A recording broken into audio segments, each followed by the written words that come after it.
The blizzard tore through Boothbay Harbor, Maine, a beast of wind and ice that clawed at Thomas Reed's seaside cottage, its windows rattling like the bones of a ship caught in a nor'easter. Inside, Thomas hunched over his pottery wheel, the clay slick under his calloused fingers, when a sudden gust shook the walls, snuffing out the single candle on his workbench. Darkness swallowed the room, save for the faint glow of the fireplace, and a chill seeped through the floorboards, sharper than the storm's howl. Then a sound, a faint, desperate whimper, cut through the chaos, not wind or wood, but something alive pleading outside his door.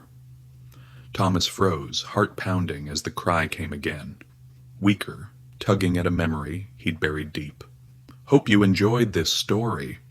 Leave a like and share your thoughts in the comments. We'd love to hear where you're watching from.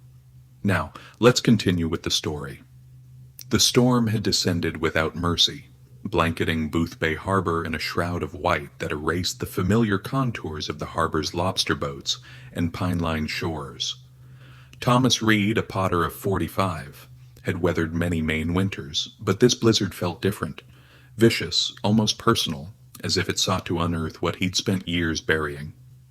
His cottage, perched on a rocky bluff overlooking the frozen harbor, was a sanctuary of solitude, its walls lined with shelves of half-finished vases and bowls, their curves etched with the quiet precision of a man who preferred clay to conversation. The fireplace cast flickering shadows across the room, its warmth a fragile barrier against the cold that pressed in from all sides. Thomas had chosen this life after his mother's death, trading the clamor of city streets for the predictable rhythm of Boothbay's tides and seasons. Yet tonight, that rhythm was shattered. The whimper came again, softer now, almost lost in the storm's roar. Thomas set down his tools, his breath visible in the dim light, and strained to listen. It wasn't his imagination.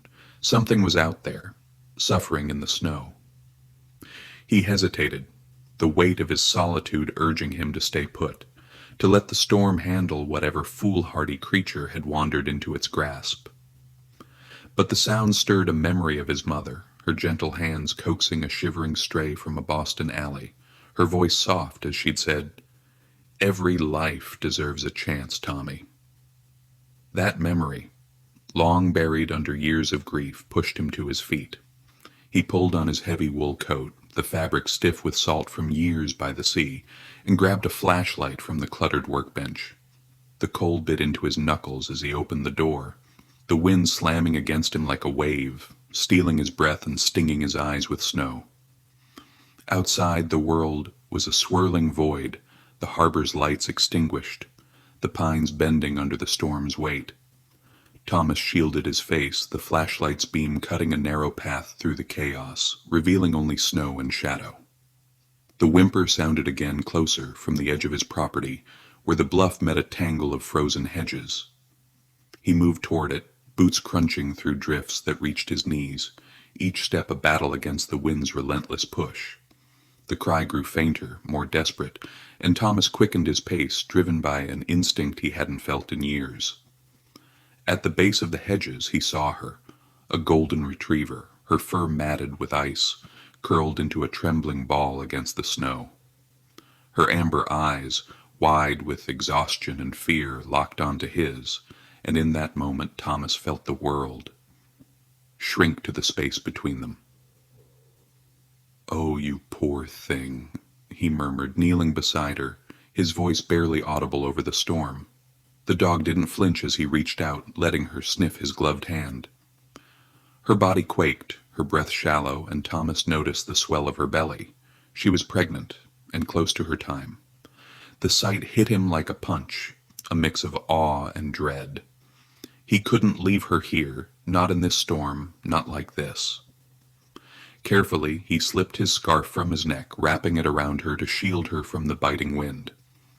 "Let's get you inside," he said, his tone gentle but firm, as if convincing himself as much as her. Lifting her into his arms, he felt her weight, surprisingly light for her size, and her head rested against his chest, a gesture of trust that stirred something deep within him. He shielded her as best he could, trudging back to the cottage, the storm clawing at them both. Inside, the warmth of the living room enveloped them, the fireplace's glow casting soft light across the worn wooden floor. Thomas placed the dog on a thick quilt near the hearth, her shivering form a stark contrast to the room's cozy clutter. Stacks of pottery books, a chipped mug on the table, the faint smell of clay and wood smoke. He stoked the fire, the flames leaping higher, and fetched a bowl of lukewarm water. The dog lapped at it eagerly, her eyes never leaving him, as if gauging whether this stranger could be trusted. Thomas crouched beside her, inspecting her more closely. Her golden coat, though matted, was beautiful, but there was no collar, no tag, nothing to hint at where she'd come from. Scratches marred her sides, and her paws were raw, signs of a long journey through harsh terrain. "Where did you come from, girl?" he wondered aloud, his voice soft, almost reverent. He decided to call her Lila, a name that felt both strong and gentle, like the dog herself. As he draped another blanket over her, Lila shifted, her breathing steadier, and let out a soft sigh. Thomas sat back, the fire's warmth seeping into his bones, but his mind raced. Who was she? How had she found his cottage in this storm? The question swirled, but so did a quieter realization. His home, so long a place of silence, now held the faint rhythm of another life. Lila's eyes met his again, grateful and calm, and for the first time in years, Thomas felt a flicker of purpose, a sense that this moment was the start of something he couldn't yet name. Outside, the blizzard raged on, but inside, a fragile bond was forming, one that would soon face the test of Lila's imminent labor. The storm's fury hadn't relented, its icy claws scraping against the windows of Thomas Reed's cottage, the wind howling like a chorus of restless spirits over Boothbay Harbor. Inside, the fireplace roared, casting a warm golden glow across the room where Lila, the golden retriever Thomas had rescued, lay on a quilt, her 5 newborn puppies nestled against her side. Their tiny squeaks and wriggles filled the air, a fragile counterpoint to the blizzard's relentless assault. Thomas knelt beside them, his calloused hands gentle as he adjusted the blanket, ensuring Lila's comfort. The sight of her, exhausted yet vigilant, stirred something in him, a mix of awe and responsibility that felt both foreign and familiar. Her amber eyes met his, steady and trusting, as if she knew he'd keep them safe. The puppies, no larger than his palm, squirmed blindly, their damp fur catching the firelight, each one a miracle born in the heart of the storm. Thomas had named them Tide, Star, Drift, Mist, and Harbor, drawing from the rhythms of the Maine coast that had become his refuge. Harbor, the smallest, nudged closer to Lila's warmth, his soft whimpers tugging at Thomas's heart.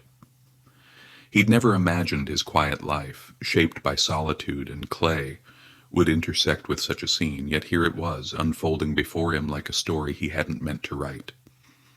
The cottage, with its weathered beams and cluttered shelves, felt different now, alive in a way it hadn't been since Thomas had fled Boston after his mother's death. The memory of her, her hands guiding his on a pottery wheel, her laughter as she fed strays, lingered like the scent of wood smoke in the air. Lila's presence brought those moments back, sharp and unbidden, and Thomas found himself whispering to her, "You're a tough one, aren't you?" as he refilled her water bowl. She lapped at it, her tail thumping softly, and Thomas couldn't help but smile. The puppies, still adjusting to their new world, moved instinctively toward their mother, their tiny bodies a testament to Lila's strength. Thomas watched, his mind drifting to the scarf he'd found tangled in Lila's fur, a tattered piece of fabric with the logo of Maine Trail Adventures, a local camping company. It was a clue, faint but undeniable, suggesting Lila hadn't always been a stray. Someone, somewhere, might be searching for her, and the thought sent a pang through him, a mix of duty and dread. He pushed it aside, focusing on the present, on the warmth of the fire and the soft sounds of life around him. As dawn broke, the storm's roar softened to a low moan, and pale light filtered through the snow-crusted windows, casting long shadows across the room. Thomas brewed coffee, the bitter aroma grounding him as he checked on Lila. Her breathing was steady, her puppies nursing contentedly, but her eyes followed him with an intensity that felt almost human. He crouched beside her, stroking her head, and murmured, "You've got a story, don't you, girl?" The question hung in the air, unanswered, as he turned to the scarf again, spreading it out on the table. The logo, embroidered in faded green thread, was unmistakable, and Thomas's mind raced. Main Trail Adventures organized trips along the Appalachian Trail, a rugged stretch not far from Boothbay Harbor. Had Lila been with a family, lost in the storm? The idea of her wandering, pregnant and alone, through miles of frozen wilderness made his chest tighten. He needed answers, but for now his priority was keeping her and her puppies safe. The morning passed in a blur of small tasks, stoking the fire, preparing a simple meal of broth for Lila, and rearranging blankets to create a makeshift nest. The puppies, though fragile, were lively, their squeaks growing stronger as they nuzzled against Lila. Tide, the boldest, wriggled over his siblings, his tiny paws flailing, while Harbor stayed close to Lila, his quiet presence a contrast to the chaos. Thomas found himself drawn to Harbor. The way the pup's eyes, still closed, seemed to seek him out. It was a foolish thought, he knew, but the connection felt real, a thread tying him to this unexpected family. He sat back, sipping his coffee, and let the warmth of the scene settle over him. The cottage, once a place of silence, now hummed with life, and Thomas felt a flicker of something he hadn't in years, hope perhaps, or the beginnings of purpose. A knock at the door startled him, sharp and insistent against the storm's fading drone. Thomas rose, brushing clay dust from his jeans, and opened the door to find Margaret Cole, his neighbor, bundled in a heavy coat, her silver hair peeking from beneath a wool scarf. At 70, Margaret carried the quiet strength of someone who'd weathered Boothbay storms for decades, her bookstore a cornerstone of the town's heart. She held a steaming pot, the rich scent of lobster chowder wafting into the cottage. "Heard you had company," she said, her eyes twinkling as she stepped inside, her gaze falling on Lila and the puppies. "My word, Thomas, you've got yourself a proper nursery." Her voice was warm, but there was a knowing edge to it, as if she saw more than she let on. Thomas managed a smile, taking the pot and setting it on the table. "Didn't plan on it," he admitted, "but here we are." Margaret knelt beside Lila, her hands gentle as she stroked the dog's head. "She's a beauty," she murmured, then looked up at Thomas. "Reminds me of the dogs my Henry used to bring home. Strays, everyone, but he couldn't turn them away. Said they had souls, same as us." Her voice softened, carrying the weight of her late husband's memory, a fisherman whose love for Boothbay's wild edges had been legendary. Thomas nodded, the mention of Henry stirring his own memories of his mother, her hands cradling a stray in a Boston alley. "She was out there in the storm," he said, gesturing to Lila. "Pregnant, no collar. Found a scarf, though. Main Trail Adventures." Margaret's brow furrowed, and she tilted her head. "That's something, isn't it? Folks camp up on the trail all the time. Could be she got separated." Her words echoed Thomas's thoughts, but they also sharpened his resolve. He needed to find out where Lila belonged, even if the thought of losing her stung. They sat by the fire, the chowder warming their hands, as Margaret shared stories of Boothbay's past, tales of fishermen braving nor'easters, of dogs who'd wandered into town and found homes. Her voice was a steady rhythm, grounding Thomas as he listened, his eyes drifting to Lila. The puppies squirmed, their tiny bodies a fragile promise of life, and Thomas felt a pull to protect them, to give them the chance his mother had always believed in. Margaret noticed, her smile soft. "You're not as alone as you think, Thomas," she said, her words cutting through his defenses.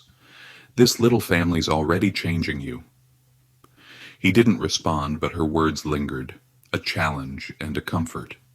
As Margaret left, promising to return with supplies, Thomas looked at Lila, her puppies curled against her, and knew he couldn't ignore the scarf's clue. He'd start with a photo of Lila, maybe her earmarking, and see if the town's lost pets group had answers. The storm might have brought Lila to his door, but it was up to him to uncover her story. The pale light of mid-morning crept through the snow-crusted windows of Thomas Reed's cottage, painting the room in soft grays as the blizzard's howl faded to a restless murmur. Lila lay by the fireplace, her 5 puppies, Tide, Star, Drift, Mist, and Harbor, nursing contentedly, their tiny bodies a warm contrast to the cold that still lingered outside. Thomas stood at his workbench, the scarf from Maine Trail Adventures spread out before him, its faded logo a puzzle he couldn't ignore.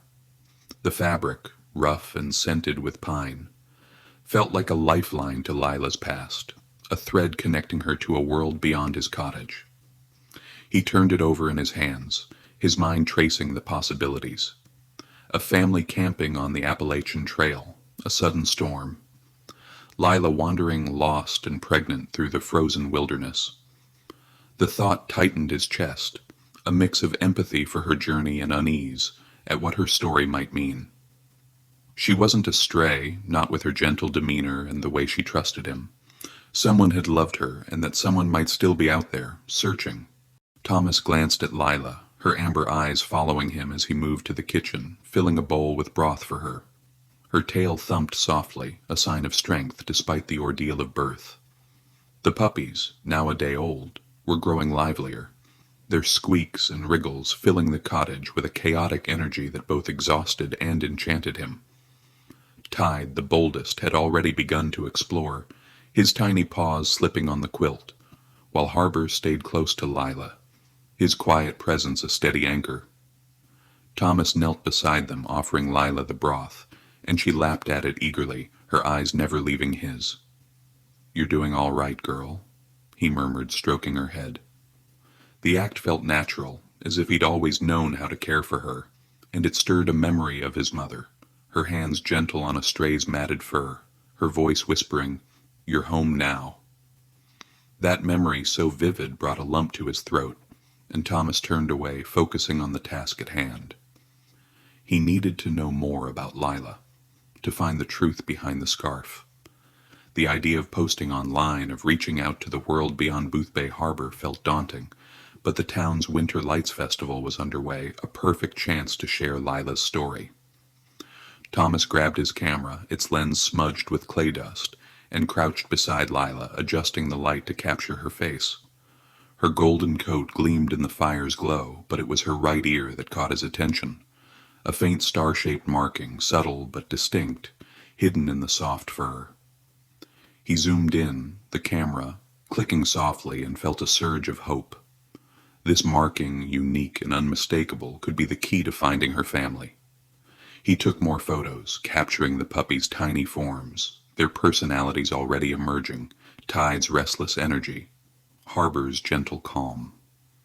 The act of photographing them grounded him, a way to hold on to this moment even as he prepared to let it go. The festival was in full swing, its lanterns glowing against the snow, and Thomas bundled up, tucking the camera into his coat. He left Lila and the puppies by the fire, their warmth a promise he'd return soon. The harbor was transformed, its icy expanse lit by strings of lights, the air thick with the scent of hot cider and the chatter of townsfolk. Eleanor Price, the librarian who organized the festival, greeted him near the town square, her smile warm beneath her knitted scarf. "Thomas Reed, out in a storm," she teased, her eyes sharp with curiosity. "Heard you've got a guest." Thomas nodded, pulling out his phone to show her the photos. "Found her last night," he said, his voice low. "No collar but this scarf, Maine Trail Adventures, and her ears got a star marking." Eleanor leaned closer, studying the images, and her expression softened. "She's special, Thomas. You should post these. Someone's bound to know her." They walked to the festival's community tent, where a laptop was set up for local notices. Thomas uploaded the photos, typing a brief message. "Found golden retriever with star-shaped ear marking during the blizzard. Safe in Boothbay Harbor, caring for her puppies. Contact me if you recognize her." He hesitated before hitting send, a flicker of doubt creeping in. What if her family was out there waiting? What if they weren't? The thought of losing Lila, of saying goodbye to Harper's quiet presence, gnawed at him, but he pressed the button, the post going live. Eleanor watched, her hand resting on his shoulder. "You're doing the right thing," she said, her voice firm. "Boothbay takes care of its own, human or not." As they stepped back into the festival, the lights casting long shadows across the snow, Thomas felt a mix of relief and unease. The post was out there, a beacon to Lila's past, but it also marked the beginning of a journey he couldn't control. He returned to the cottage, the harbor's glow fading behind him, and found Lila awake, her puppies nursing quietly. He sat beside her, the fire crackling, and pulled out his phone, checking for responses. None yet, but the night was young and Boothbay's community was wide awake. Clara Evans, the retired veterinarian, had promised to stop by later, her expertise a lifeline for Lila and the puppies. Thomas looked at Harbor, curled against Lila's side, and felt a quiet resolve. Whatever Lila's story was, he'd see it through, for her, for the puppies, and for the part of himself that was starting to believe in second chances. The Winter Lights Festival bathed Boothbay Harbor in a soft, golden glow, its lanterns swaying gently in the fading storm's breeze, casting flickering shadows across the snow-draped harbor. Thomas Reed stood in the festival's community tent, the air thick with the scent of mulled cider and the hum of townsfolk exchanging stories of the blizzard's wrath. His camera, smudged with clay dust, rested in his hands, its memory card holding the key to Lila's past, a series of photos capturing the golden retriever's gentle face and the star-shaped marking in her right ear. Lila, now safe in his cottage with her 5 puppies, Tide, Star, Drift, Mist, and Harbor, had become more than a stray. She was a presence that stirred memories of his mother's compassion and challenged the solitude he'd built around himself. Thomas's heart raced as he uploaded the images to the town's Lost Pets group, his fingers hesitating over the keyboard. The post was simple. Found golden retriever with star-shaped ear marking. During the blizzard. Safe in Boothbay Harbor, caring for her puppies. Contact me if you recognize her. Yet the act felt monumental, a step toward uncovering Lila's story that could either reunite her with her family or unravel the fragile bond forming between them. Eleanor Price, the librarian who orchestrated the festival, stood beside him, her knitted scarf bright against the tent's dim light. At 67, Eleanor carried the quiet authority of someone who'd spent decades knitting Boothbay's community together, her eyes sharp with empathy as she studied the photos on Thomas's phone. "She's a beauty, Thomas," she said, her voice warm but tinged with curiosity. "That star's unique. Someone's bound to know her." Her words bolstered his resolve, but they also deepened the unease gnawing at him. What if Lila's family was out there, desperate to find her? What if they weren't? The thought of losing her, of watching Harbor's tiny form leave his cottage, sent a pang through his chest. He nodded, managing a tight smile, and turned back to the laptop, the post now live, its words a beacon to the unknown. Eleanor's hand rested briefly on his shoulder, a gesture of reassurance. "You're doing right by her," she said, her tone firm. "Boothbay takes care of its own, human or not." The festival buzzed around them, children laughing as they built snowmen, fishermen swapping tales of storms past, the harbor's icy expanse glinting under the lanterns. Thomas slipped his camera into his coat, the weight of it grounding him as he stepped into the cold, the snow crunching under his boots. The harbor was a spectacle, its frozen waves lit by strings of lights, but Thomas's mind was back at the cottage, with Lila's steady gaze and the puppy's soft squeaks. He needed to check on them, to ensure the fire was still burning, but Eleanor's words echoed. Someone might know her. The possibility hung over him like the storm clouds still lingering on the horizon, promising answers but also change. As he walked, a familiar figure approached. Clara Evans, the retired veterinarian, her parka dusted with snow, her face etched with the quiet grief of someone who'd seen too many winters. At 68, Clara was a fixture in Boothbay, her hands skilled, but her heart scarred by the loss of her own dog years ago. "Heard about your guest," she said, her voice gruff but kind. "Mind if I take a look? Puppies need checking, especially after a night like that." Thomas welcomed the offer, relieved to have Clara's expertise. They trudged back to the cottage, the harbor's lights fading behind them, the air sharp with salt and pine. Inside, the warmth enveloped them, the fireplace crackling as Lila lifted her head, her puppies sprawled across the quilt. Clara knelt beside her, her hands gentle but practiced, checking Lila's temperature and inspecting the puppies. "She's strong," Clara said, her fingers tracing Lila's coat, "but she's a bit warm. Could be stress from the birth or something else." Her words carried a weight, and Thomas's stomach tightened. "Anything serious?" he asked, his voice low. Clara shook her head, but her eyes were cautious. "Not yet. Keep her warm, give her plenty of water. I'll bring some supplements tomorrow." She turned to the puppies, her expression softening as she lifted Harbor, his tiny body fitting in her palm. "This one's a charmer," she said, a rare smile breaking through. Thomas nodded, his gaze fixed on Harbor, the pup's quiet presence a steady anchor in the storm of his thoughts. Clara's story came haltingly as she worked, her voice low, almost lost in the fire's crackle. "Lost my shadow in a storm like this," she said, her eyes distant. "Got caught in a squall on the trail. Never found him." The confession hung between them, a shared understanding of loss that needed no elaboration.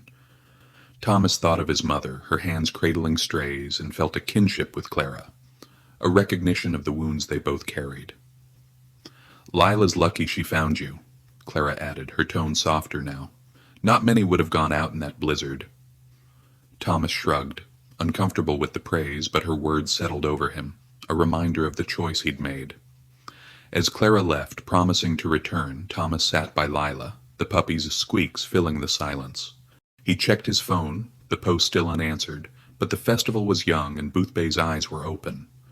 The star in Lila's ear, captured in his photos, was a clue he couldn't ignore, but the thought of what it might reveal kept him awake, the fire's glow a fragile shield against the uncertainty ahead. The harbor's icy waves glinted under a weak morning sun, the blizzard's remnants scattered across Boothbay Harbor like a broken promise. Thomas Reed sat at his kitchen table, the scarf from Maine Trail Adventures crumpled beside his coffee mug, its pine-scented fabric a constant reminder of Lila's unknown past. In the living room, Lila rested by the fireplace, her 5 puppies, Tide, Star, Drift, Mist, and Harbor, nursing quietly, their tiny bodies a fragile miracle against the cold. Thomas's phone buzzed, a notification from the Lost Pets group, and his heart skipped as he opened it. A message from Karen Harper read, "That's our Daisy, star marking and all. Lost her on the Appalachian Trail 2 weeks ago. Is she okay?" The words hit like a wave, relief and dread crashing together. Lila, Daisy, had a family, a name, a history, and they were out there, desperate to find her. Thomas stared at the screen, his fingers hovering over the reply, the weight of the moment pressing down on him. He typed a response, careful and measured. "She's safe. Had 5 puppies last night. Healthy but needs rest. Call me to talk details." He included his number and hit send, his pulse quickening as he glanced at Lila. Her amber eyes met his, calm but piercing, as if she sensed the shift in the air. Harbor, the smallest puppy, curled closer to her, his soft whimpers a quiet plea that tugged at Thomas's heart. The bond he'd felt with Harbor, fleeting but undeniable, now carried a new weight. What would happen when the Harpers came? The thought of losing them, of his cottage returning to its silent routine, stirred a restlessness he hadn't felt in years. He rose, needing to move, and checked Lila's water bowl, her slight fever lingering in his mind. Clara's warning from the night before echoed, "Keep her warm, watch for signs." He added another log to the fire, the flames leaping higher, and sat beside her, his hand resting on her head. "You've got people waiting for you, girl," he murmured, his voice thick. Lila's tail thumped, a small gesture that felt like reassurance. The phone rang, startling him, and Thomas answered, Karen Harper's voice spilling through, tremulous with relief. "Thomas, I can't believe it's her," she said, her words tumbling over each other. "Daisy's our everything. We were camping on the trail, and the storm hit so fast, she got spooked, ran off. We've been searching ever since." Her voice broke, and Thomas heard muffled sobs, then a child's voice, Lily, Karen's daughter, calling, "Is Daisy okay?" Thomas swallowed, his throat tight, and described Lila's condition, the puppies, the star marking that had led them here. "She's strong," he said, echoing Clara's words. "Had her puppies in my living room. They're all healthy." Karen gasped, laughter mixing with tears. "Puppies? Oh, Daisy. We can't thank you enough, Thomas. When can we come?" He hesitated, glancing at Lila, her fever a quiet concern. "Roads are still bad," he said. "Let's wait a day or two, make sure it's safe. I'll keep her comfortable." Karen agreed, her gratitude palpable, and as the call ended, Thomas felt the world shift, the Harper's joy a stark contrast to the ache in his chest. Clara arrived later, her parka dusted with fresh snow, carrying a small bag of supplements. She checked Lila, her hands steady as she took her temperature. "Fever's down a bit," she said, but her brow furrowed. "She's still not out of the woods. Keep up the fluids and don't let her get chilled." Thomas nodded, his worry sharpening, and watched as Clara examined the puppies, her touch gentle but precise. Harper wriggled in her hands, his tiny paws flailing, and Clara's face softened. "This one's got a hold on you, doesn't he?" she teased, but her eyes held understanding. Thomas didn't respond, but the truth was clear. Harper's quiet presence, his nuzzles and whimpers, had woven into his days, a thread he wasn't ready to cut. Clara's story from the festival lingered, her loss of Shadow a mirror to his own grief, and as she packed her bag, she paused. "You're doing more than saving her, Thomas," she said. "You're giving her a chance to go home. That's no small thing." Her words landed heavily, a reminder of the duty he'd taken on, but also a challenge to face what came next. The day passed in a haze of small tasks, feeding Lila, tending the fire, checking his phone for updates. The Harpers sent a photo, a family snapshot of Daisy sitting between Lily and Ben, her star marking faint but clear. Thomas studied it, the love in their faces undeniable, and felt a mix of pride and loss. Lila belonged with them, but the thought of his cottage without her, without Harper's soft weight in his lap, was a quiet ache. He sat by the fire, Lila's breathing steady, the puppy's squeaks a gentle rhythm. The scarf lay on the table, its logo a fading clue now answered, but new questions loomed. How would he let go? As night fell, the harbor's lights glowed faintly through the windows, and Thomas felt a resolve take root. He'd see Lila through, keep her safe, but the bond with Harper, the flicker of connection he hadn't sought, was something he couldn't ignore. The Harpers' arrival loomed, a promise and a reckoning, and Thomas knew the next days would test him in ways he wasn't prepared for.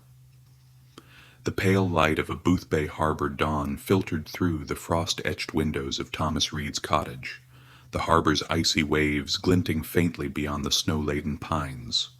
Inside, the fireplace crackled, its warmth enveloping Lila, the golden retriever, and her 5 puppies, Tide, Star, Drift, Mist, and Harbor, who lay curled on a quilt, their soft squeaks a gentle rhythm in the quiet morning. Thomas sat at his kitchen table, a chipped mug of coffee cooling in his hands, his eyes tracing the lines of the Main Trail Adventures scarf, now a relic of a mystery half solved.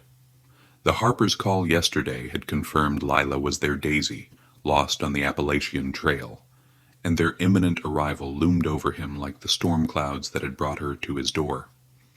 Yet Lila's slight fever, noted by Clara Evans, gnawed at him, a quiet worry that kept him tethered to her side.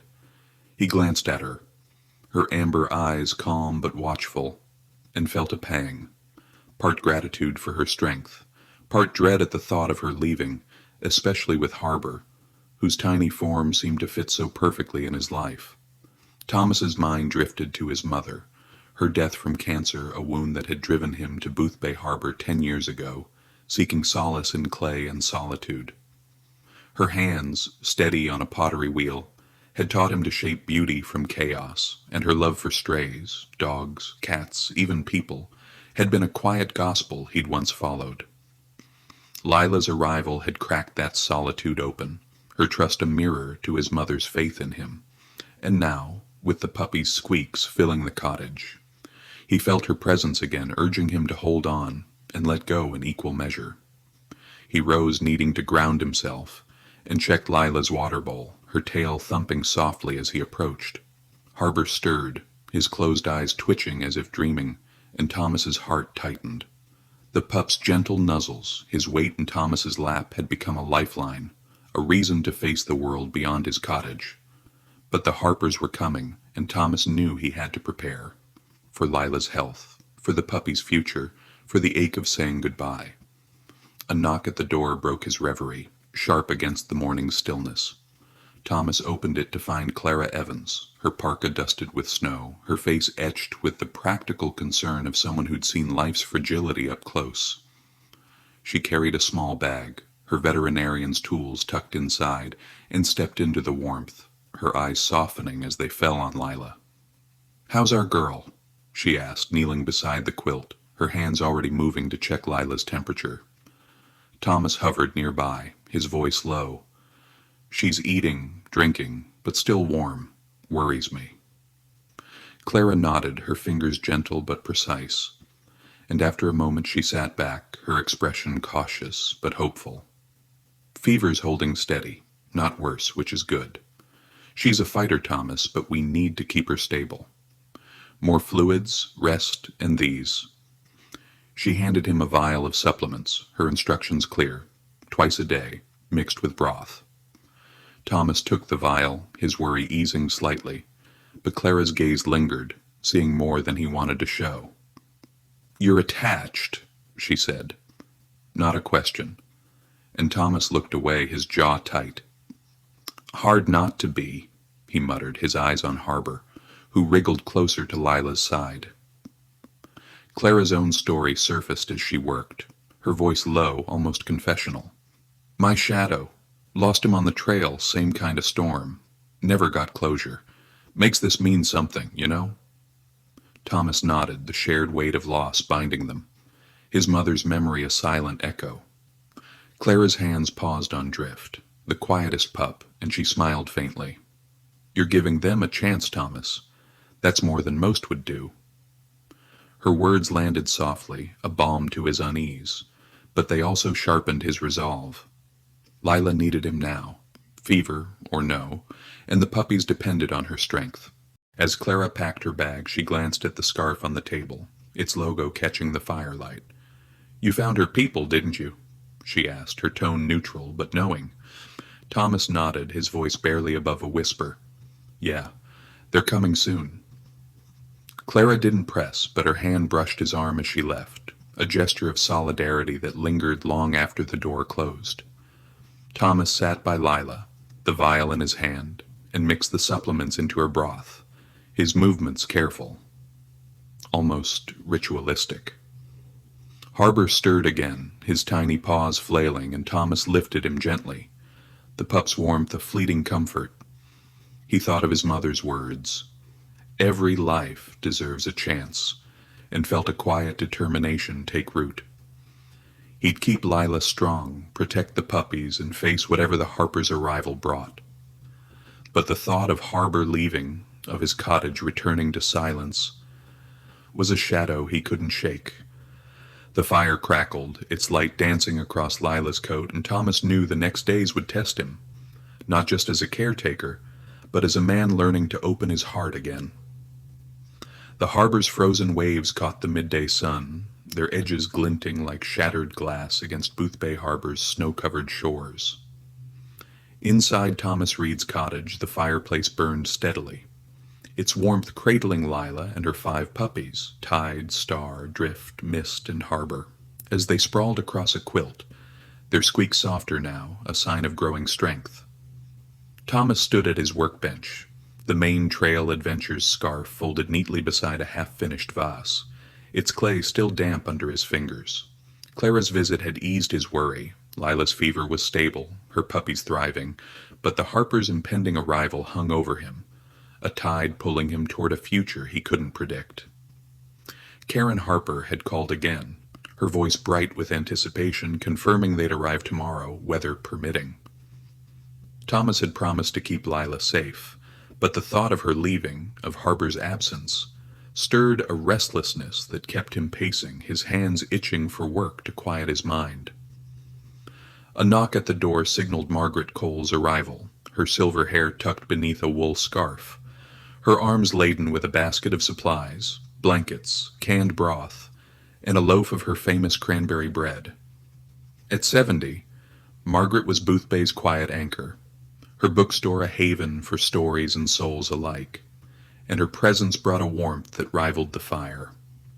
"Thought you could use some reinforcements," she said, setting the basket on the table, her eyes twinkling as she glanced at Lila. "My word, they're growing already." Thomas managed a smile, taking the basket, but Margaret's gaze was sharp, catching the tension in his shoulders. "You've heard from her people, haven't you?" she asked, her voice gentle but direct. Thomas nodded, his throat tight. "Tomorrow, if the road's clear," he said, his eyes drifting to Harper, who nuzzled Lila's side. Margaret followed his gaze, her expression softening. "Hard to let go," she murmured, and Thomas didn't respond, the truth too raw to voice. Margaret knelt beside Lila, stroking her head, and began unpacking the basket, her movements deliberate, a silent invitation to talk. "Henry used to bring home strays," she said, her voice carrying the weight of memory. "Dogs, cats, even a half-drowned gull once. Said they found him for a reason." Her late husband, a fisherman whose love for Boothbay's wild edges was legend, had been gone a decade, but his stories lived in her words. Thomas listened, the clay on his hands drying as he sat, the fire's crackle a steady backdrop. "Lila found me," he said finally, his voice low. "Don't know why, but she did." Margaret's smile was knowing, her eyes bright. "Sometimes that's how it starts, a reason you don't see till later." Her words stirred something in Thomas, a flicker of his mother's faith, and he thought of the Winter Lights Festival, its lanterns still glowing in the town square, a symbol of Boothbay's enduring spirit. The door opened again, and James Norton stepped in, his fisherman's coat dusted with snow, his gruff face softened by the sight of the puppies.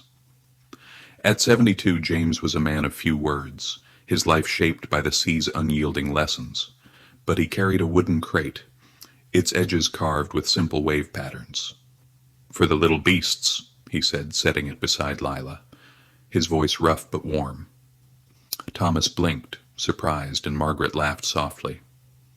"James Norton, you old softy," she teased, and James grunted, his cheeks reddening. "Can't have 'em crawling all over," he muttered, but his eyes lingered on Harper, who wriggled toward him, prompting a rare smile. The gesture, small but profound, shifted the room's air, and Thomas felt the weight of Boothbay's community, Margaret's stories, James's craft, Clara's care, wrapping around him like a net, steadying him for what lay ahead. They gathered by the fire, sharing bread and broth, the festival's distant hum filtering through the windows.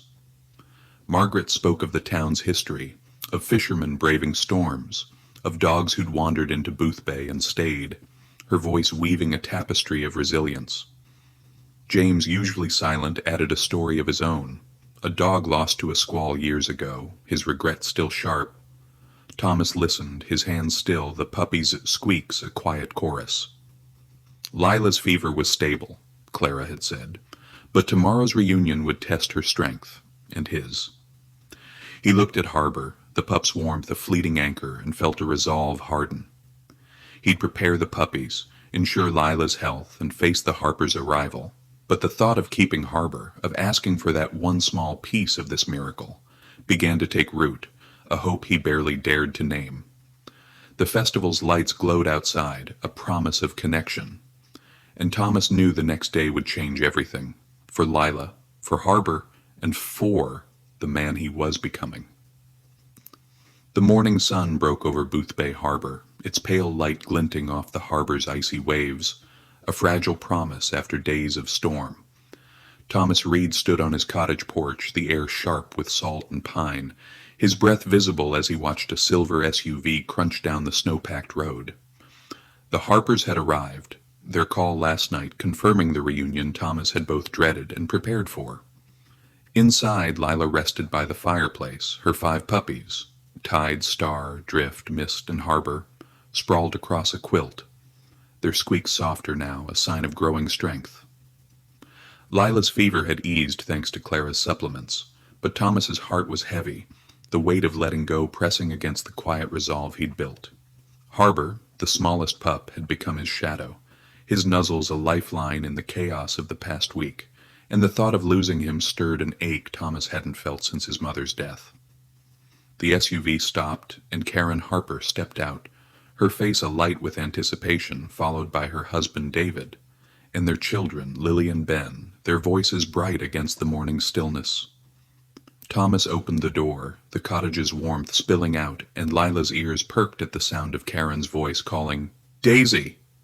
The golden retriever rose, her tail wagging furiously, and bounded forward, leaping into Karen's outstretched arms. Karen knelt, tears streaming down her cheeks as she hugged Lila, whispering, "We missed you so much, girl."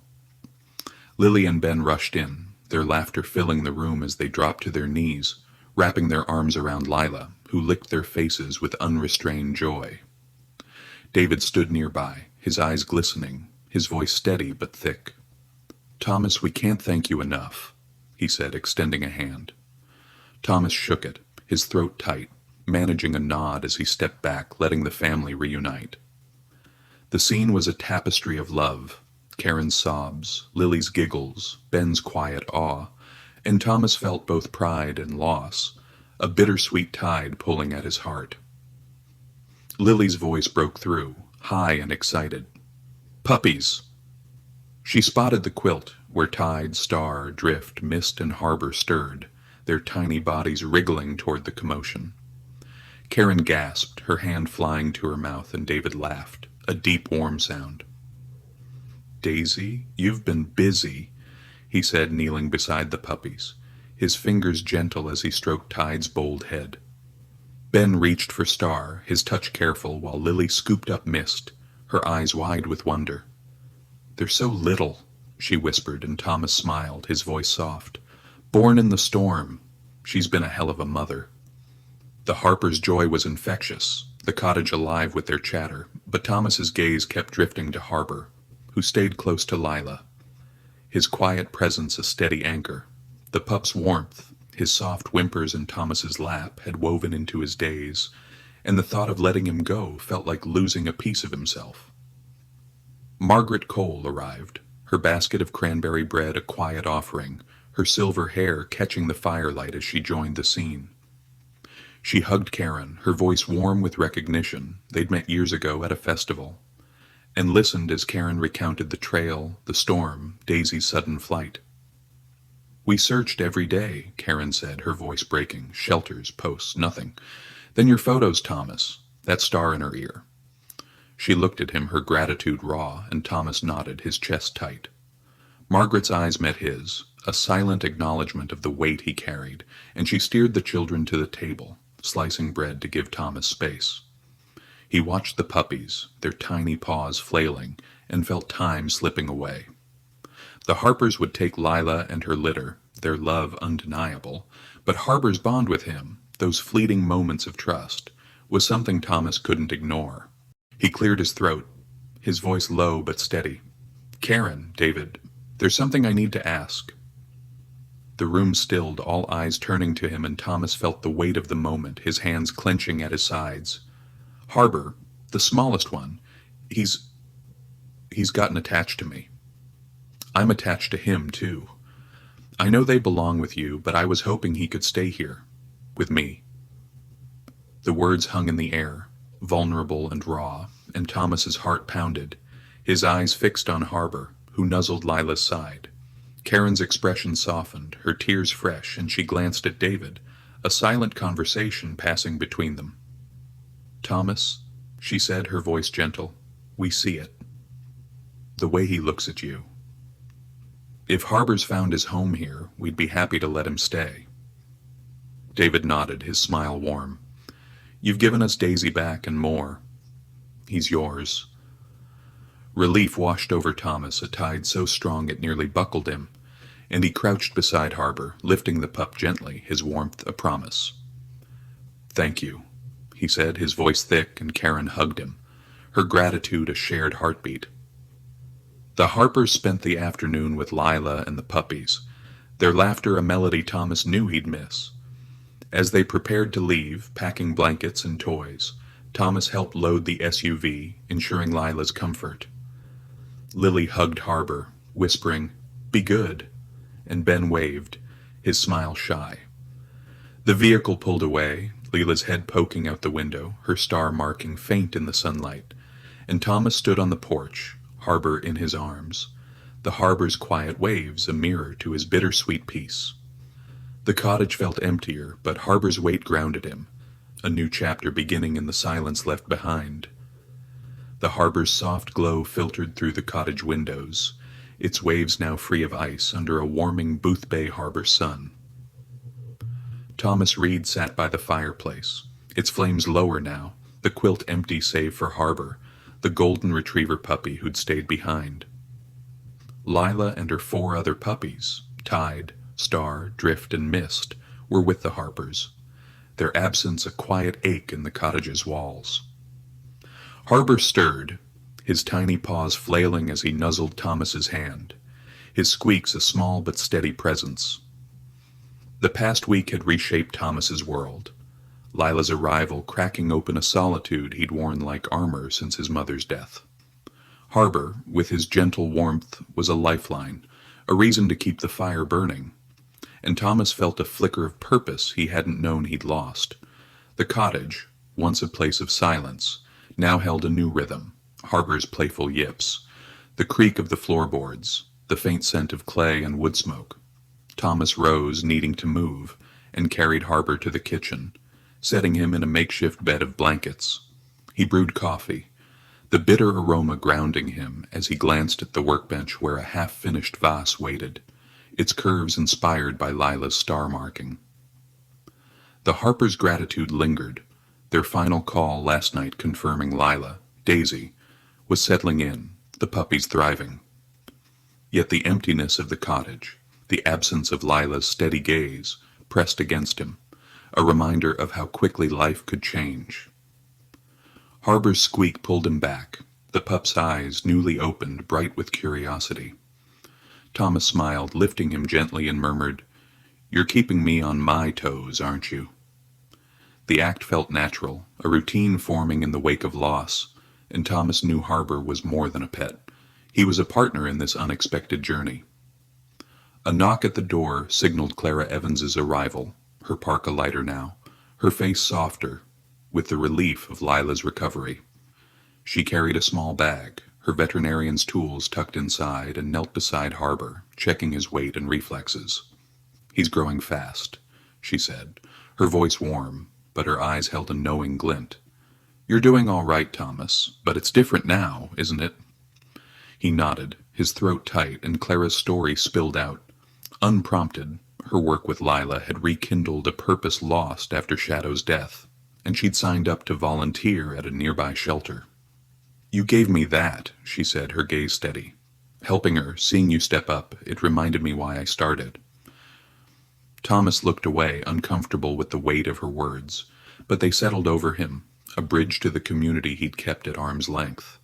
James Norton arrived next, his fisherman's coat swapped for a flannel shirt, his gruff demeanor softened by the sight of Harbor. "Heard the others left," he said, setting a carved wooden toy on the table, its edges shaped like a wave. "Figured this one'd need something to chew." Thomas blinked, touched by the gesture, and James shrugged, his eyes on Harbor. "Had a dog once. Changes you." The confession, brief but raw, echoed Margaret's stories, Clara's resolve, and Thomas felt Boothbay's net tightening, its people pulling him closer. They sat by the fire, sharing coffee, the harbor's light streaming through the windows. Clara spoke of the shelter, James of a coming fisherman's supper, and Thomas listened, his hand still, Harbor's warmth in his lap. The cottage was quieter, but it wasn't empty. Harbor's energy, the town's support, filled the space in ways Thomas hadn't expected. Margaret's call came later, her voice bright, with an invitation, a pottery showcase at the festival's end, a chance for Thomas to display his work. "You've got something to share, Thomas," she said, her tone firm. "Lila brought it out of you." He hesitated, the idea daunting, but Harbor's yip, sharp and insistent, broke his doubt. Thomas agreed, his mind already sketching a star-engraved piece, a tribute to Lila's impact. As night fell, he sat by the fire, Harbor curled against him, and felt a shift, a life once defined by solitude now opening to possibility, the Harbor's glow a quiet promise of what lay ahead. The Boothbay Harbor Community Center buzzed with life, its weathered beams strung with lanterns from the Winter Lights Festival, their soft glow casting warmth over tables laden with local crafts. Thomas Reed stood beside his display, a collection of pottery that gleamed under the lights, vases, bowls, and a star-engraved centerpiece inspired by Lila, the golden retriever whose arrival had reshaped his world. Harbor, the puppy he'd kept, bounded at his feet, his golden fur catching the eye of every passerby, his yips a playful counterpoint to the murmur of the crowd. The showcase marked the festival's end, a celebration of Boothbay's resilience, and Thomas, once content in his cottage's solitude, felt the town's pulse around him, its people weaving him into their fabric. Lila and her 4 other puppies, Tide, Star, Drift, and Mist, were with the Harpers now, their absence a quiet ache, but Harbor's presence, his warmth against Thomas's leg, was a steady anchor, a reminder of the bond forged in the blizzard's heart. Thomas adjusted a vase, its curves etched with waves that echoed the Harbor's rhythm, his hand steady despite the crowd's hum.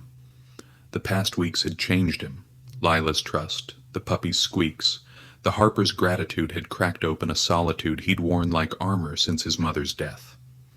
Harbor, with his boundless energy, had filled the cottage with life, and Boothbay's community, Margaret's wisdom, Clara's resolve, James's gruff kindness, had drawn him out, their support a tide lifting him toward this moment. The showcase was Margaret's idea, her call a gentle nudge to share his art, and Thomas had agreed, driven by a need to honor Lila's impact. The star-engraved vase, its lines delicate yet bold, stood at the display's heart, a tribute to the dog who'd found him in the storm. He glanced at Harbor, who chased his own tail and smiled, the pup's antics easing the knot in his chest. Eleanor Price approached, her librarian's poise softened by a knitted scarf, her eyes bright as she studied the pottery. "Thomas, these are stunning," she said, lifting a bowl, its glaze shimmering like the harbor at dawn. "This one's for the library. It belongs with us." Her words carried weight, a claim on his work that felt like belonging, and Thomas nodded, his throat tight. "I'd be honored," he said, his voice low. Eleanor's smile widened, and she knelt to scratch Harbor's ears, the pup nuzzling her hand with unrestrained joy. "He's the real star, isn't he?" she teased, and Thomas laughed, a sound that felt new, unburdened.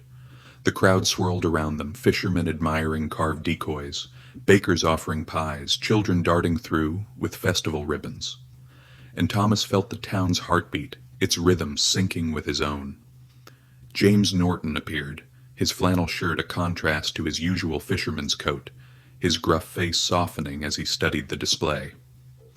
"Didn't know you had this in you, Reed," he said, his voice rough but warm, and he pointed to a vase, its wave pattern mirroring his own carvings. "I'll take that one. Reminds me of the sea." Thomas blinked, surprised, and James's eyes met his, a flicker of understanding passing between them. "Had a dog once," James said, his tone quieter now, almost confessional. "Lost him to a squall. Your kindness with that litter, it brought something back." The words landed heavily, echoing Margaret's stories, Clara's resolve, and Thomas felt the weight of Boothbay's shared losses, their shared healing. He nodded, unable to speak, and James clapped his shoulder, a rare gesture that sealed their bond. Harbor yipped, darting to James's feet, and the fisherman chuckled, scooping him up, the pup's warmth a bridge between them. The showcase hummed on, townsfolk stopping to admire Thomas's work, their praise a steady current that lifted him. A young girl, her braid adorned with a festival ribbon, bought a small bowl for her mother, her coins clinking in Thomas's hand, and an elderly couple lingered over the star-engraved vase, their whispers of admiration a quiet hymn. Margaret moved through the crowd, her silver hair catching the light, her presence a steady anchor. She paused at Thomas's table, her eyes twinkling. "You're part of this now, Thomas," she said, her voice soft but firm. "Lila showed you the way." Her words stirred memories of his mother, her hands shaping clay, her faith in second chances, and Thomas felt a surge of gratitude for Lila, for Harbor, for Boothbay's embrace. The night ended with Harbor curled at his feet, the lanterns dimming, and Thomas knew his solitude was gone, replaced by a community that claimed him as its own. As he packed his pottery, the star-engraved vase still unsold, Thomas felt a quiet resolve. The showcase had been more than a display. It was a step toward a life he hadn't planned, one woven with threads of connection. Harbor's warmth against his leg was a promise, and the harbor's glow outside whispered of new beginnings. Margaret's voice lingered, her invitation to share his work a call he'd answered, but another waited. A letter from the Harpers tucked in his coat, promising news of Lila and her puppies, a thread to the past he wasn't ready to cut.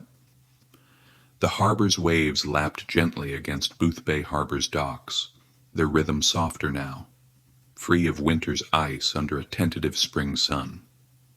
Thomas Reed sat at his cottage table, a letter from the Harpers open before him, its pages filled with photos of Lila, Daisy to them, and her 4 puppies, Tide, Star, Drift, and Mist. In one, Tide chased a ball across a grassy yard, his bold energy leaping off the page. In another, Mist curled beside Lily, her quiet gaze a mirror to Harbor's. Thomas smiled, his fingers tracing the images, the ache of their absence softened by the Harpers' joy. Harbor, now growing into his paws, sprawled at his feet, his golden fur warm against Thomas's leg, a constant reminder of the blizzard that had changed everything. The cottage, once a fortress of solitude, hummed with life. Harbor's yips, the creak of the floorboards, the faint scent of clay from Thomas's workbench, where a new project waited, inspired by the harbor's endless tides. The letter, written in Karen's neat hand, was a tapestry of gratitude and updates. "Daisy's thriving," she wrote, racing with the kids, guarding her puppies like a queen. "Tide's a terror, Star's a dreamer, Drift's our shadow, and Mist. She's Lily's heart. We owe you everything, Thomas." The words stirred pride and nostalgia, Lila's amber eyes vivid in his memory, her star marking a beacon that had led him here. He tucked the photos into a drawer beside his mother's old sketchbook, its pages filled with pottery designs and stray dogs, a legacy Lila had rekindled. Harbor stirred, his squeak sharp, and Thomas lifted him, the pup's warmth easing the quiet pang of loss. "You're my piece of her, aren't you?" he murmured, and Harbor's tail thumped, a promise that needed no words. A knock at the door announced Margaret Cole, her silver hair tucked beneath a light scarf, her arms carrying a bottle of wine and a book on Maine's lighthouses, its cover worn from years in her bookstore. Clara Evans followed, her parka swapped for a sweater, her face brighter than Thomas had seen, a sign of her new work at the shelter. They'd planned this dinner, a quiet gathering to mark the season's shift, and Thomas welcomed them, the cottage filling with their voices. Margaret set the table, her movements graceful, while Clara knelt to play with Harbor, her laughter rare but genuine.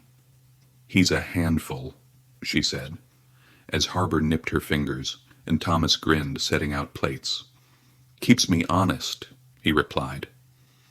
The ease of their banter a new rhythm, one he'd come to cherish. They ate by the fire, the harbor's glow streaming through the windows, the wine loosening their stories.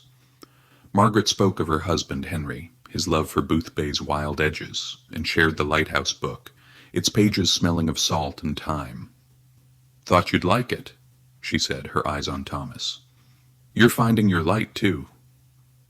Her words landed softly, a nod to Lila's impact, and Thomas nodded, his throat tight.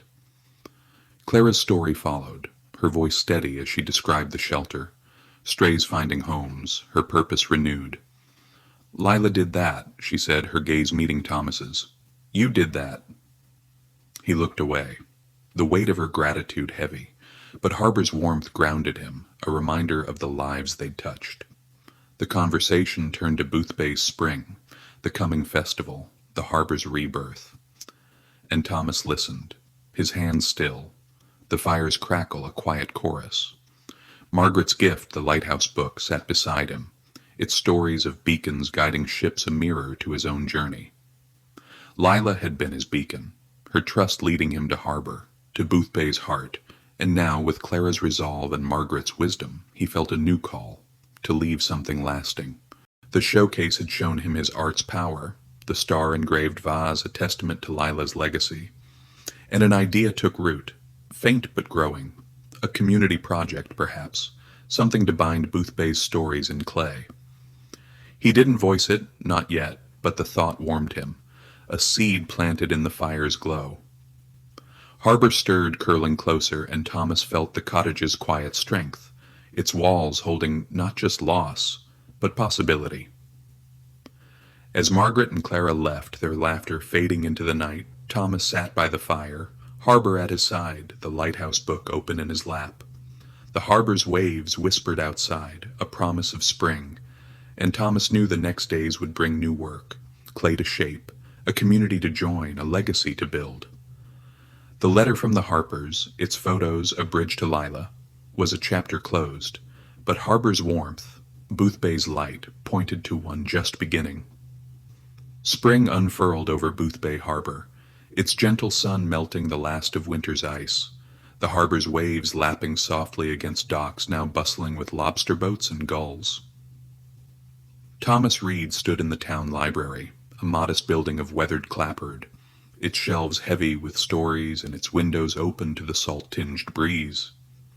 The air hummed with anticipation, townsfolk gathered in clusters, their voices a warm murmur as they awaited the unveiling of Thomas's community pottery mural, a cascade of star-engraved tiles, each one a tribute to Lila, the golden retriever who'd found him in a blizzard, and to Boothbay's enduring spirit. Harbor, his golden fur catching the light, scampered at Thomas's feet, his yips a joyful note in the crowded room. The puppy, now sturdy on his paws, was Thomas's constant companion, a living echo of the storm that had reshaped his life, pulling him from solitude into the heart of this coastal town. Thomas adjusted his stance, his hands still dusted with clay, the familiar weight of his craft grounding him as Eleanor Price stepped forward, her librarian's poise softened by a spring shawl. At 67, Eleanor was Boothbay's quiet architect, her festivals and gatherings stitching the town together, and her smile carried pride as she addressed the crowd. Today, we honor our stories, she said, her voice clear, and Thomas Reed has woven them into clay, a gift to us all. Her eyes met his, a nod of gratitude, and Thomas felt a warmth spread through him. Not just from the sun streaming through the windows, but from the faces around him. Margaret Cole, Clara Evans, James Norton, each a thread in the tapestry Lila had begun. The mural, mounted on the library's wall, gleamed under the light, its tiles etched with stars, waves, and lighthouses, symbols of the harbor's resilience and the lives it held. He stepped forward, his voice steady but soft, shaped by weeks of change. "This is for Lila," he said, his gaze sweeping the crowd. "The dog who found me in a storm, and for Boothbay, for all of you." He paused, his hand brushing Harbor's head, the pup's warmth a quiet anchor. "She showed me what home means." The words, simple but raw, stirred murmurs of agreement, and Thomas felt his mother's presence. Her hands on a pottery wheel, her faith in second chances, woven into the moment. The crowd parted as Eleanor unveiled the mural, its tiles catching the sun, each star a beacon, each wave a story. Gasps and whispers filled the room, and Thomas saw Margaret wipe a tear, Clara's smile bright with pride, James's nod a gruff blessing. The mural wasn't just his, it was theirs, a shared legacy born from a winter's heart. Eleanor's voice rose again, her words a benediction. "Thomas has given us a mirror," she said, "to see our strength, our light." She gestured to a plaque beneath the mural, engraved with Lila's name and a single star, and the crowd applauded, their hands a steady rhythm that echoed the harbor's tides. Thomas stepped back, Harbor nuzzling his leg, and felt the weight of solitude lift, replaced by a belonging he'd never sought but now cherished. The library buzzed with chatter, townsfolk tracing the tiles, their fingers lingering on stars that spoke of storms weathered and homes found. A young girl, her braid tied with a spring ribbon, tugged Thomas's sleeve, her voice shy. "It's like the sky," she said, pointing to the mural, and Thomas knelt, his smile genuine. "Maybe it is," he replied, Harbor yipping in agreement, drawing laughter from the crowd. The Spring Harbor Festival began outside, its music and laughter drifting through the open windows, a celebration of renewal that matched the season's promise. Thomas joined the throng, Harbor at his side, the puppy darting after a butterfly, his energy a spark that lit the faces around him. Margaret walked beside him, her silver hair catching the sun, her voice warm with stories of past festivals, of Henry's love for Boothbay's wild edges. Clara followed, her step lighter now, her shelter work a new chapter inspired by Lila's care. James, his flannel shirt bright against the festival's colors, clapped Thomas's shoulder, his gruff voice clear. "You're one of us now, Reed," he said, and Thomas nodded, the words settling deep, a truth he no longer questioned. They reached the harbor, its docks alive with vendors and dancers, children chasing kites shaped like gulls. Thomas paused, Harbor sitting at his feet, and looked out at the water, its surface shimmering under the spring sky. Lila's journey, her star-marked ear, her puppies born by firelight, her reunion with the Harpers, had led him here, to a life woven with Boothbay's threads. The Harper's letter, its photos of tide and mist thriving, was a chapter closed, but Harbor's warmth, the mural's stars, were a story unfolding. Margaret's hand rested on his arm, her voice soft. "You found your place, Thomas," she said, and he smiled, his throat tight, knowing she was right. The festival hummed on, its music a heartbeat, and Thomas walked with his friends. Harbor bounding ahead, his golden fur a beacon in the crowd. The harbor stretched before them, its waves endless, its light eternal, and Thomas felt a peace he hadn't known since his mother's laughter filled a Boston kitchen. The mural stood in the library, its stars gleaming, a testament to compassion's power, to lives changed by a dog's trust. As the sun dipped low, painting the harbor gold, Thomas knelt beside Harbor, the puppy's eyes bright with life. "We're home, aren't we?" he murmured, and Harbor's tail thumped, a promise sealed. The crowd moved toward the docks, their voices rising in song, and Thomas stood, his heart full, his place in Boothbay carved as surely as the stars in clay. Lila's echo lingered, her gift enduring, and the harbor's light held them all, a community bound by love, resilience, and the quiet miracles of spring. I hope you enjoyed this story. Subscribe to my channel so you don't miss touching stories. Leave a like and then comment below what you thought of the emotional stories. See you in the next video.